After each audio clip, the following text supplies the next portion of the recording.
भाई इस फिल्म को देखकर तो मैं सच में डर गया। खाओ माँ कसम। और सबसे ज्यादा डर पता किससे लगा? इस फिल्म के भूत से। अरे नहीं भाई, इस फिल्म के हीरो से। हाँ, हीरो से भाई। मगर क्यों? और जो बंदी है महारानी सुनेरी, जो 156 साल से उस महल में कैद है, उसको उस भूत की हर एक बारीकी डिटेल्स पता है, फिर भी वो कुछ ना कुछ कांड कर देती और हर रात वो गेम बजा देती। आई मीन ऐसा ही है कॉन्सेप्ट। ओके, तो फाइनली आज मैंने ये फिल्म देख ली है और मैं देखकर ही वीडियो बनाता हूँ, आपको पता ही होगा। तो भाई क्रिटिक्स रिव्यूअर्स इस फिल्म के बारे में जो बोल रहे हैं भला बुरा, वो सच भी, अरे भाई सच नहीं, माँ सच है, सच में बकवास है ये फिल्म एकदम। तो भाई इसी वजह से मैं कम से कम क्लिप्स यूज करूंगा, नहीं तो पता चला मेरी वीडियो ही उड़ गई।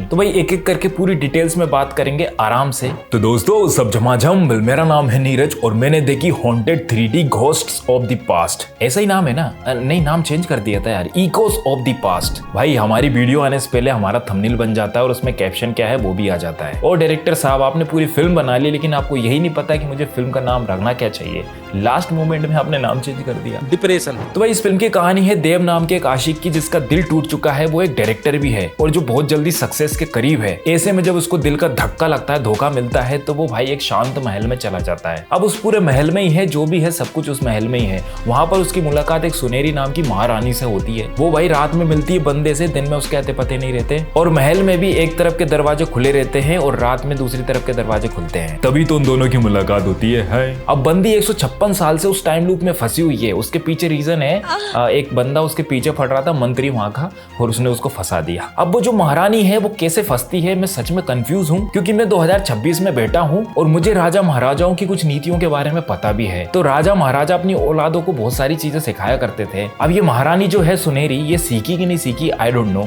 इसी वजह से इस महारानी का साम्राज्य बहुत जल्दी स्वाहा हो जाता है। अब ये जो देव नाम का बंदा है और उसका एक कजिन भाई है और एक लड़की है, पता नहीं वो कहां से आ जाती है। अब ये तीनों मिलके उस महारानी सुनेरी को बचाने की कोशिश करते हैं, उस टाइम लूप से निकालने की कोशिश करते हैं। और ट्विस्ट ये है कि जो देव है उसका भी एक पास्ट है और उसे देखकर आप सदमे में चले जाओगे, इतना खतरनाक पास्ट है भाई। मेरा मतलब आपने दूल्हे को तो देखा ही होगा शेरवानी में, तो भाई उसी से मिलता जुलता हमें कॉन्सेप्ट एक महाराजा का दिखाया जाता है। अच्छा, अब जो देव है उस बंदी को बचा पाता है कि नहीं, मतलब वो जो महारानी है सुनेरी को उसको बचा पाता है कि नहीं, ये तो आप फिल्म में देखो भाई। ओके भाई, तो अब करते हैं इस फिल्म का रिव्यू। तो इस फिल्म का जो लीड एक्टर है Dev, played by Mimoh Chakraborty, no doubt इन्होंने अच्छी परफॉर्मेंस दी है, लेकिन भाई जो पुराना वाला फील था 2011 वाली फिल्म का, वैसा वाला यहाँ पर फीका फीका लगा। अब मैं कंपेयर क्यों कर रहा हूँ भाई, क्योंकि भाई फिल्म का नाम भी वही है और फिल्म का जो कॉन्सेप्ट है वो लगभग मिलता जुलता है। तो 2011 वाली में भी लड़की बेबस होती है और यहाँ पर भी वही सेम सीन है। अब भाई रीमेक का दौर चल रहा है, तो जो पुराना गाना सुपर हिट हुआ था उसी को इसमें डाल देते भाई, फिल्म के अंदर 4 चांद लग जाते। वो गाना था ना, तुम हो मेरा प्यार तुम ही करार, ऐसा कुछ गाना था समथिंग। सही पकड़े हैं भाई उस जमाने का वो गाना सुपर डुपर हिट था, उसको सुनकर रोंगटे खड़े हो जाते थे और डर भी लगने लगता था, भूत का एहसास होने लगता था। अब बात करें चेतना पांडे की, सुनहरी की,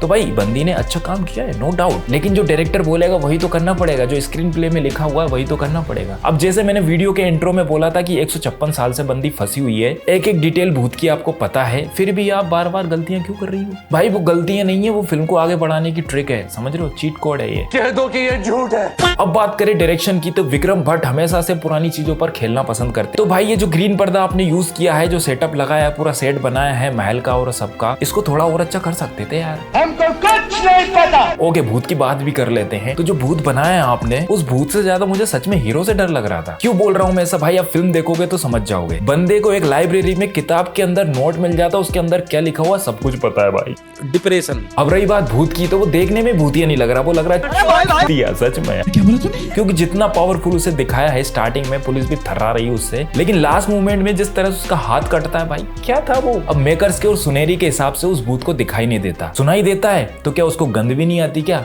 सामने ही खड़े हैं दोनों, देव और सुनेरी, फिर भी उसको समझ में नहीं आ रहा। तो भाई कुछ भी नॉनसेंस था और पेसिंग का बहुत बड़ा इशू था भाई फिल्म के अंदर।